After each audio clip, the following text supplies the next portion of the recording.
Bom dia para todos, irmãos. Iniciamos hoje a preparação deste domingo através da meditação do Evangelho de Marcos, capítulo 13, versículos de 33 a 37. Então nós vínhamos meditando o Evangelho de Mateus, que encerramos no encontro passado. Daqui para frente trabalharemos o Evangelho de Marcos e neste ano de 2021 ele vai ser o Evangelho com o qual trabalharemos os domingos que se seguirão. Vocês sabem que o ano litúrgico ele se encerra com a festa de Cristo Rei, foi o que celebramos no domingo passado.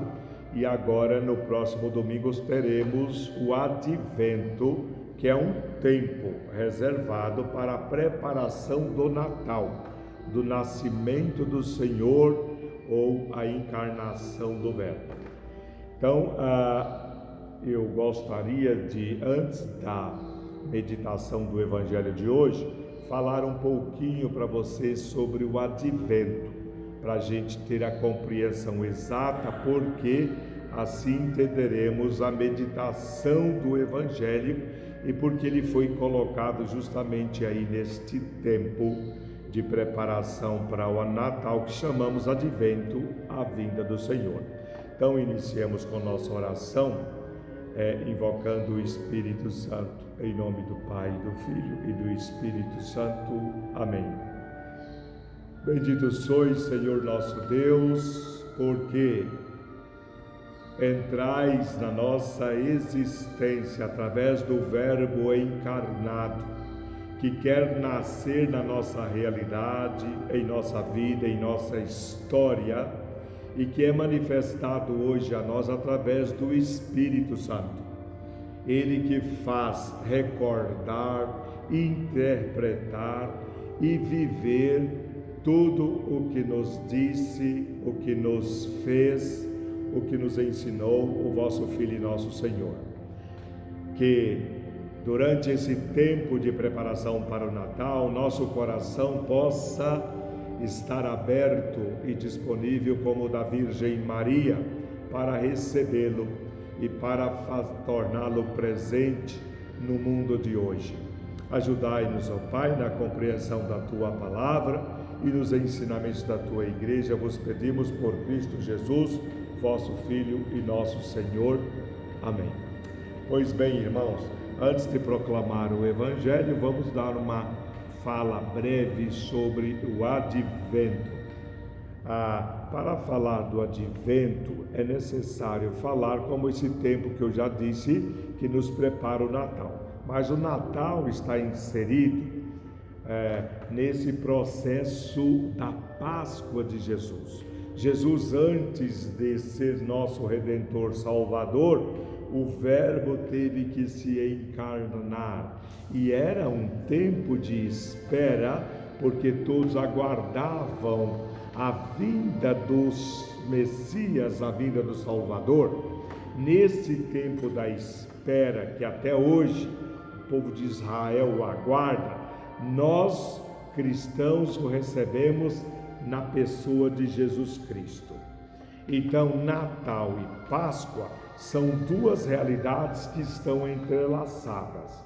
Mas para falar desses dois acontecimentos, a encarnação, o nascimento do Salvador e também da Páscoa que traz ele como nosso Salvador, a sua redenção, temos que falar desse ano que celebramos, chamado Ano Litúrgico. Vou fazer uma comparação para vocês. Imaginemos o ano litúrgico como se fosse uma roda composta de 365 raios que representam esses 365 dias. Imagine essa roda girando, correspondente a cada ano da nossa vida. Os raios desta roda, elas estão unidos a um centro, a um eixo. Pensemos neste eixo formado por uma grande luz que irradia seu esplendor para todos os pontos da roda.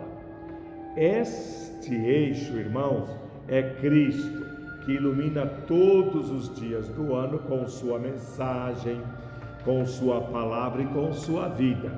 É o que vamos refletir para a compreensão das festas inseridas dentro deste tempo chamado ano litúrgico que celebraremos. A igreja, como nossa mãe, quer que todos os instantes da nossa vida sejam iluminados pela luz do Mestre. Quer que nós entendamos sempre mais profundamente os ensinamentos de Cristo. Deste modo, a nossa vida inteira será transformada e identificada com o Evangelho.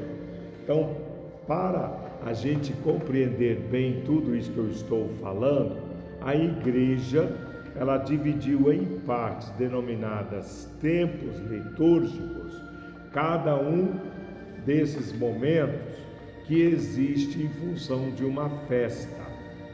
Poderíamos dizer que o ano é como uma roda de festas que se apresentam os aspectos fundamentais da pessoa e da vida de Jesus.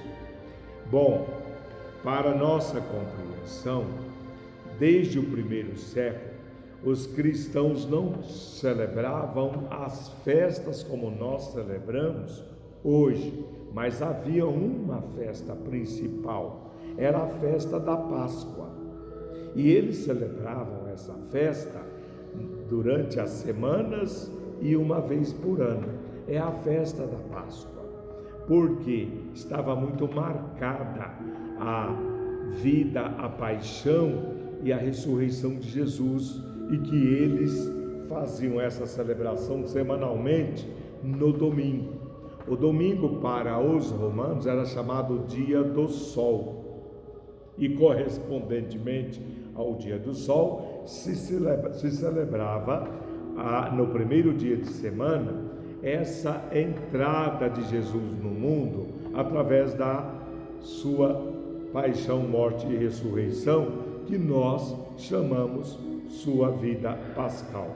E esta celebração semanal, ela era feita através da Eucaristia, que estava junto a essa Eucaristia uma refeição celebrada entre os cristãos que viviam em comum.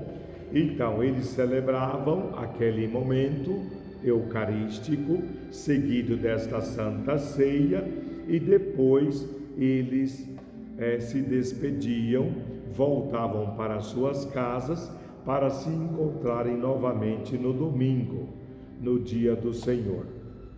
Não havia outras celebrações além dessa. Não passou muito tempo que a igreja percebeu a necessidade de dedicar um dia do ano para esse acontecimento culminante da vida de Jesus, que nós chamamos tempo pascal. Então, uma vez por ano era celebrada a Páscoa, que se fazia durante aquela semana, e tendo como centro dela a vigília no sábado, eclodindo no domingo pascal, como nós fazemos até os dias de hoje. Então, no começo do segundo século, a Páscoa estava tão difundida em todas as igrejas do mundo inteiro, e assim se celebrava, tanto semanalmente como anualmente, essa festa que marca o grande acontecimento da vida de Cristo. E porque era tão importante, vocês sabem, para celebrar um grande acontecimento da vida de Cristo, a necessidade de um tempo de preparação. foi quando os primeiros cristãos acharam que, além de celebrar o dia exato que se deu a paixão, morte e ressurreição, eles resolveram estender essa celebração pascal por 7 semanas. 7 semanas vezes 7 dias, dando 49 mais o dia celebrado, 50 dias da celebração pascal. Esses 50 dias, desses 50 dias vem a palavra Pentecostes, do grego penta, 5.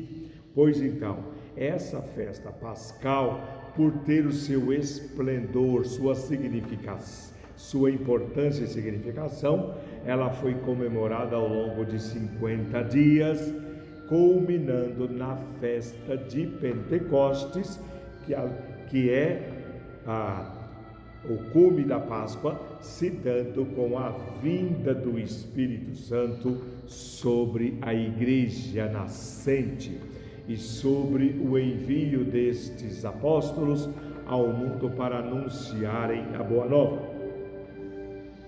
Santo Irineu dizia que celebrar um dia apenas não bastaria, e celebrar estes dias da festa é como se celebrasse um domingo único contido nesses 50 dias. Tal era a importância de se viver com intensidade a paixão, morte e ressurreição de Cristo. Por volta dos anos 350, a igreja resolveu celebrar, além da paixão, morte e ressurreição, a vinda de Jesus ao mundo, ou seja, a sua encarnação, o seu nascimento. E somente que os romanos, o povo da Roma antiga, celebrava naquela ocasião a festa de uma divindade. Essa divindade era o Sol. Se celebrava o nascimento do Sol. Vocês sabem que pelo solstício acontece que o Sol, os dias são um pouco maiores nesse tempo. E os romanos tinham uma festa celebrada ao nascimento do Sol, que era tido como uma divindade.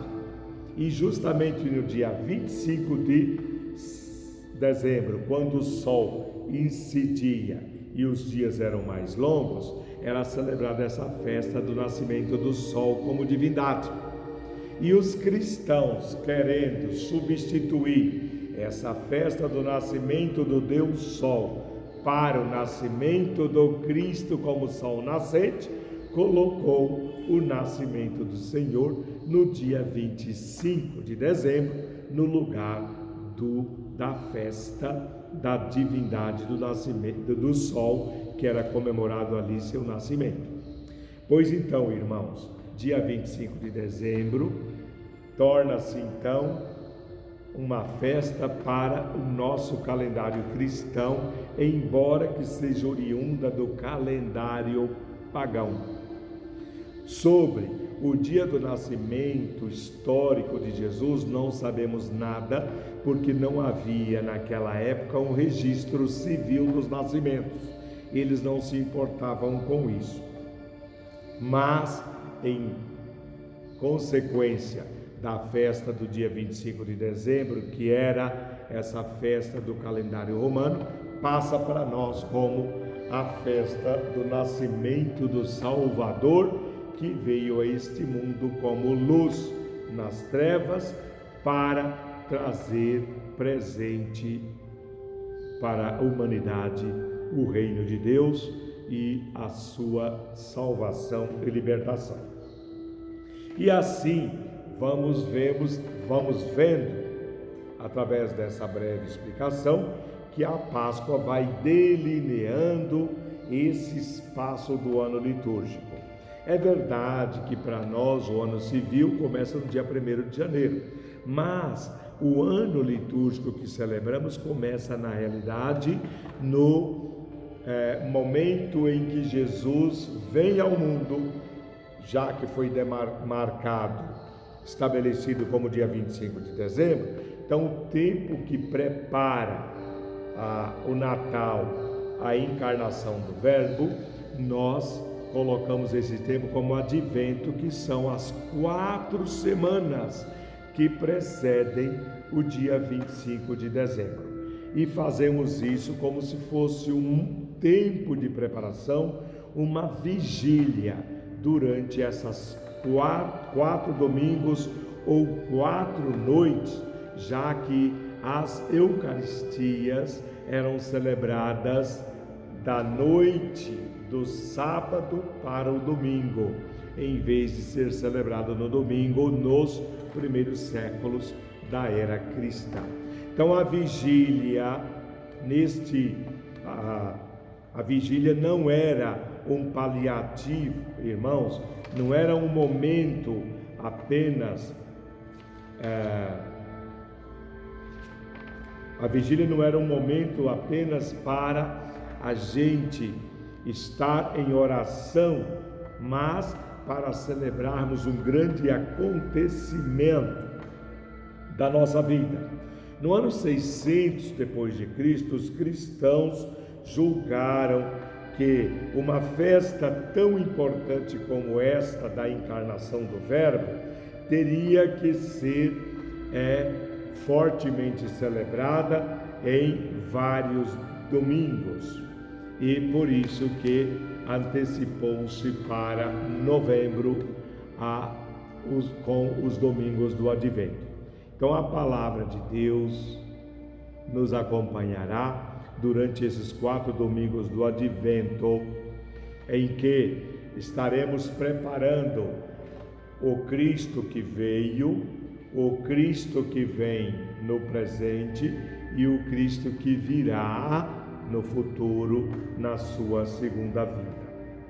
Esta vinda de Cristo, esse Jesus que veio, é o Jesus que vem e está presente nos acontecimentos alegres e tristes da nossa existência.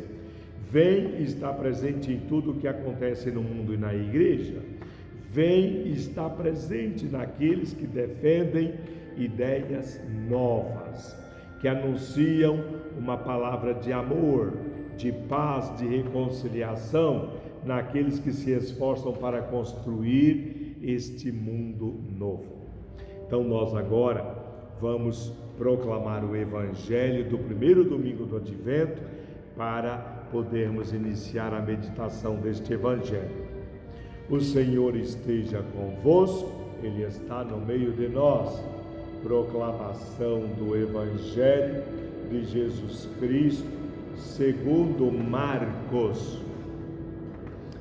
Naquele tempo, disse Jesus a seus discípulos: cuidado, ficai atentos, porque não sabeis quando chegará o momento.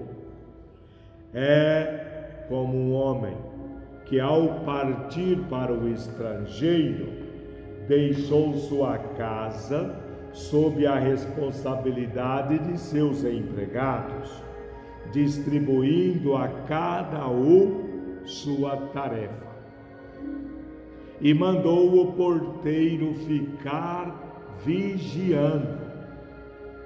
Vigiai, portanto, porque não sabeis quando o dono da casa vem, à tarde, à meia-noite, de madrugada ou ao amanhecer, para que não suceda que, vindo de repente, ele vos encontre dormindo. O que vos digo, digo a todos: vigiai. Palavra da salvação. Glória a vós, Senhor. Irmãos, não é difícil descobrir o tema central deste Evangelho, do Evangelho que acabamos de escutar.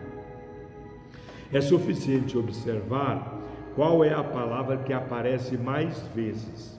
É o verbo vigiar.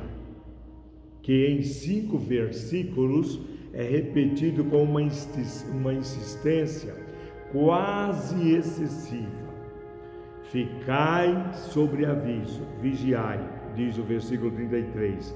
Depois, manda o porteiro que vigie, versículo 34. E no 35, vigiai, pois. E no versículo 37, último, digo a todos, vigiai. A exortação é tão importante que Jesus sente a necessidade, irmãos, de recalcá-la também com uma parábola que ele conta para nós, dizendo: é como um homem que partindo em viagem deixa sua casa e delega a sua autoridade aos seus servos, indicando o trabalho de cada um e manda ao porteiro que vigie. A bem da verdade, não se entende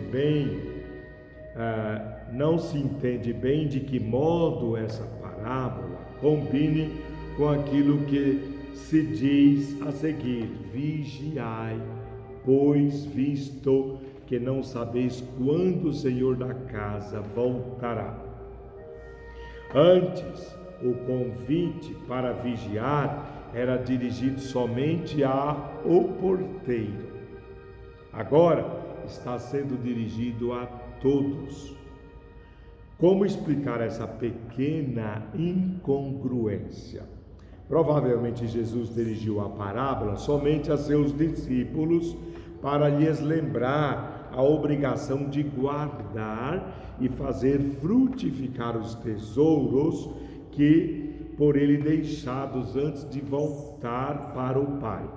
Marcos, posteriormente, julgou conveniente aplicá-la também, de alguma forma, aos membros da comunidade. Ele usou essa parábola para lembrar a todos a obrigação da vigilância na espera da volta do Senhor. O que quer dizer, irmãos, esse verbo vigiar? Por que se faz tanta insistência sobre a noite? O que significa as trevas? Porque o Senhor não volta de dia, porque chega esse Senhor de repente, quando ninguém espera por Ele. A quem esse porteiro está representando na parábola? Quem é o Senhor? Para onde esse Senhor foi? Que poderes deu aos seus servos?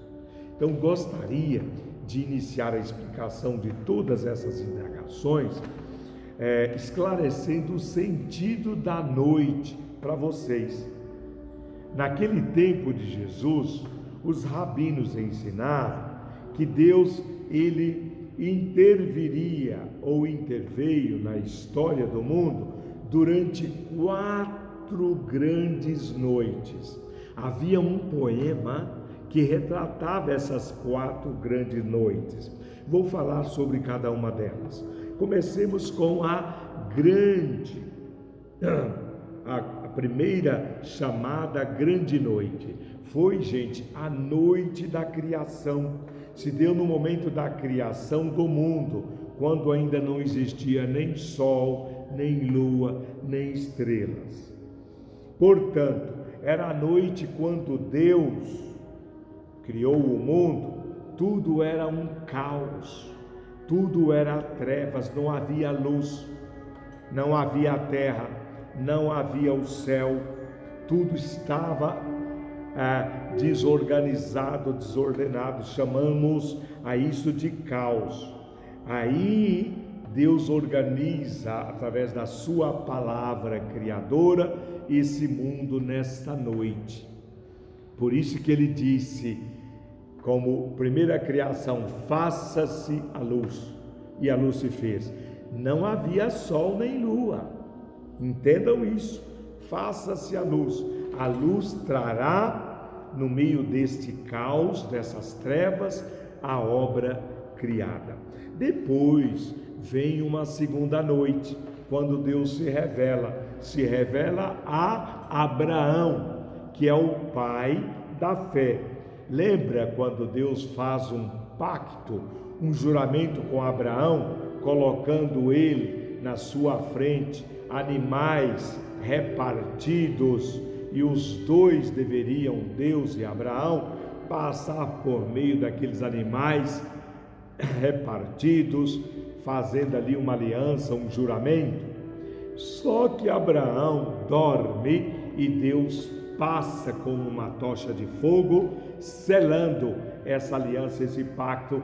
Não deixa Abraão passar, porque Abraão, como ser humano, ele não conseguiria ser fiel ao pacto.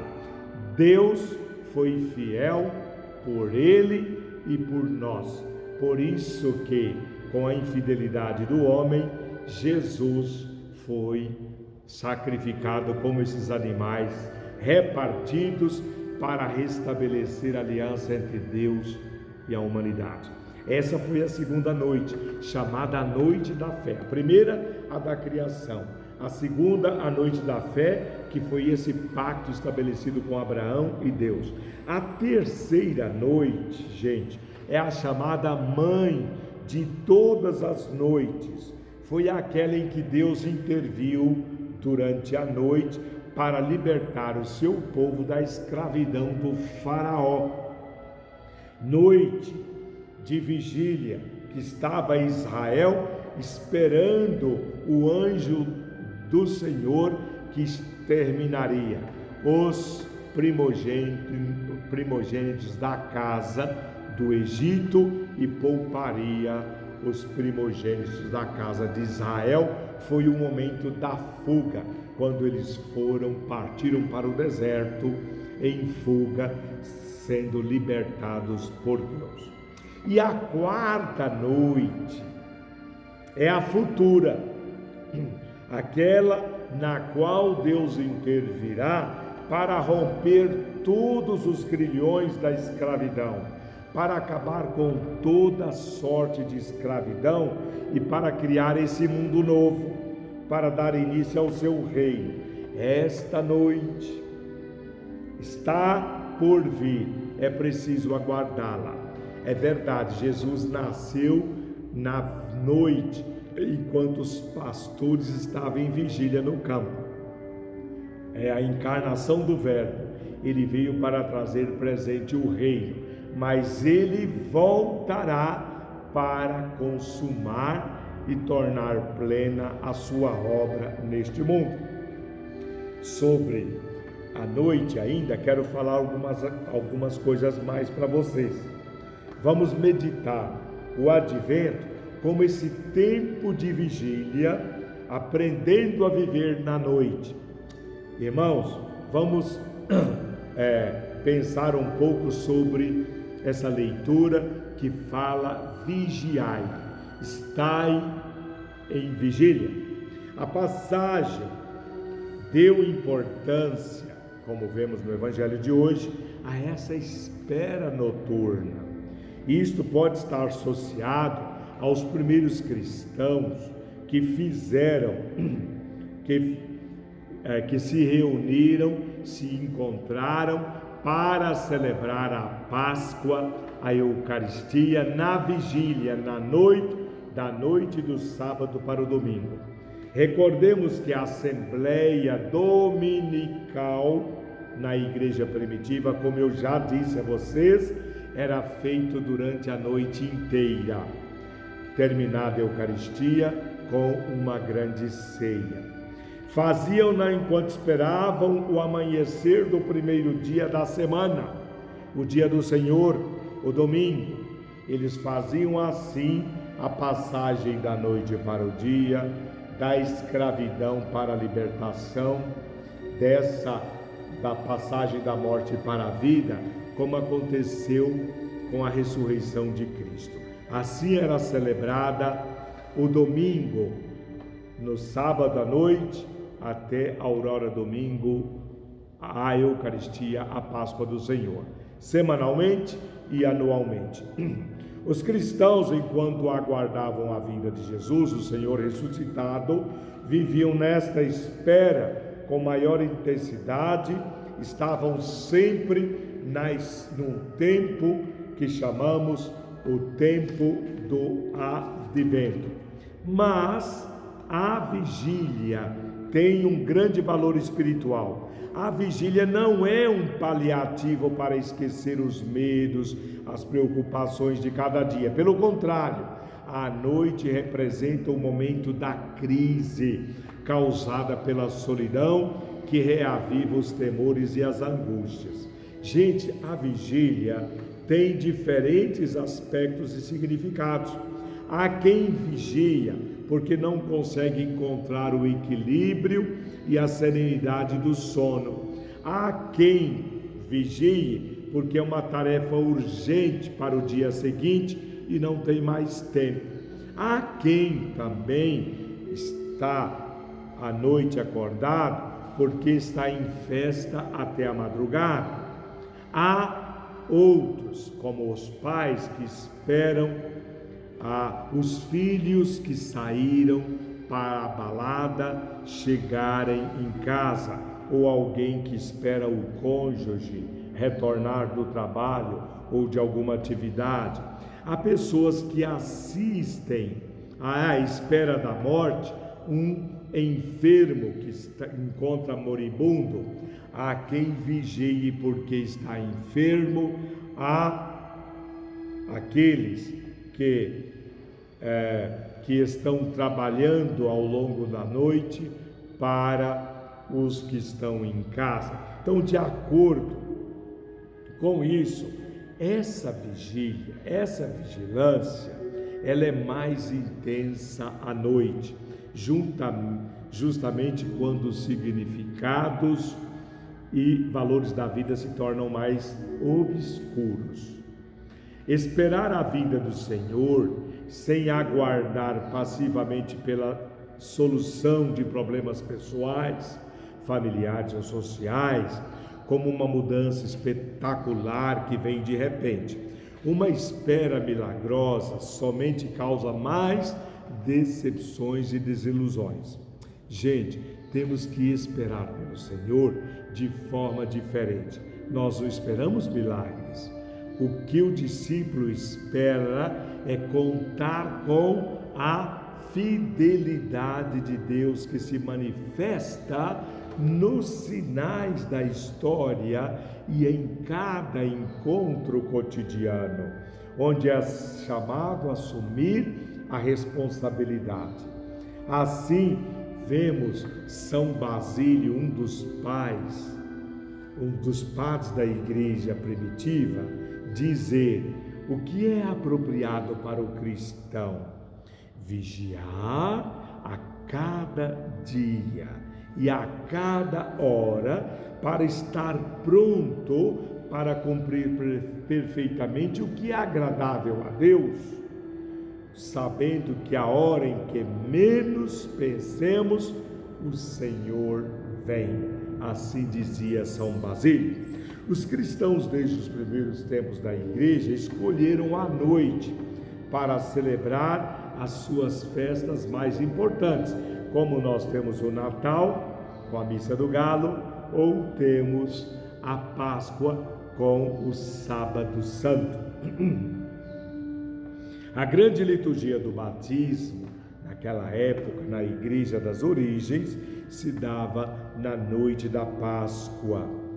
E em nossos dias, a Eucaristia de Natal, celebramos à meia-noite, para aguardar na Missa do Galo, na escuridão, quando ela é mais profunda, a vinda do Senhor.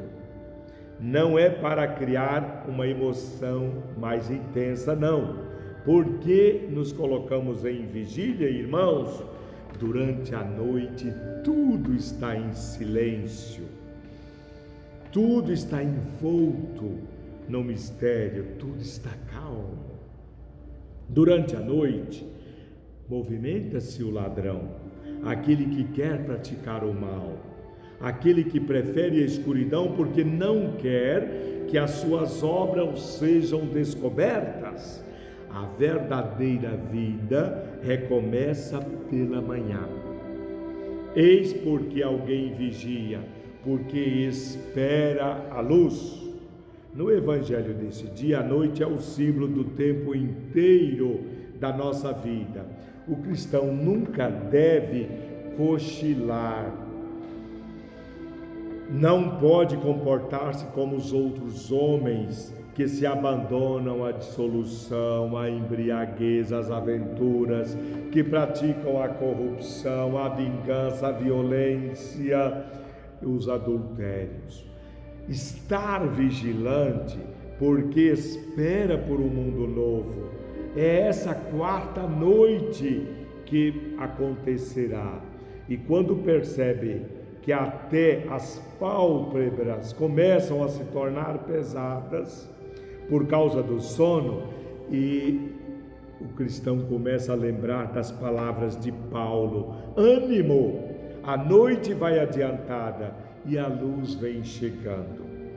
A noite também, irmãos, é o símbolo da escuridão que às vezes ou com frequência cai sobre nós.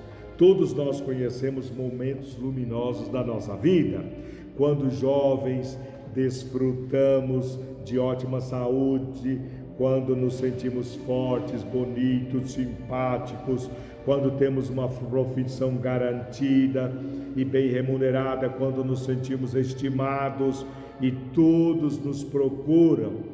Também na nossa vida familiar, na nossa vida de casados, de consagrados, existem períodos de tranquilidade. São os dias nos quais há mais diálogo, entendimento, alegria, brincadeiras. São os dias nos quais reina a felicidade, não é mesmo? Quando tudo é luz, nós sabemos encontrar o rumo certo, não é verdade? Mas tarde, inevitavelmente, caem para todos nós as sombras do entardecer.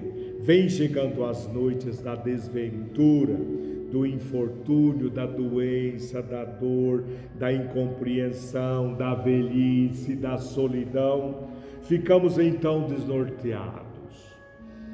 Nos tornamos vítimas da aflição e não sabemos mais a quem nos dirigir. Não é mesmo, irmãos? Não encontramos mais ninguém do nosso lado. São essas as horas durante as quais devemos vigiar, cultivar a confiança no Senhor, que vem para iluminar todas as nossas noites. Este Senhor da casa da qual fala Jesus no Evangelho é Jesus. Ele não partiu para sempre, mas ele voltará. Ele não abandonou os homens à incerteza deles mesmos. Ao abandonar esse mundo, ele deixou aos seus discípulos a missão de completar a obra iniciada, segundo suas próprias capacidades. A cada um deles é chamado para desenvolver um mistério a serviço dos irmãos. É nesse sentido, irmãos, que nos fala o Evangelho de hoje. O Advento é esse tempo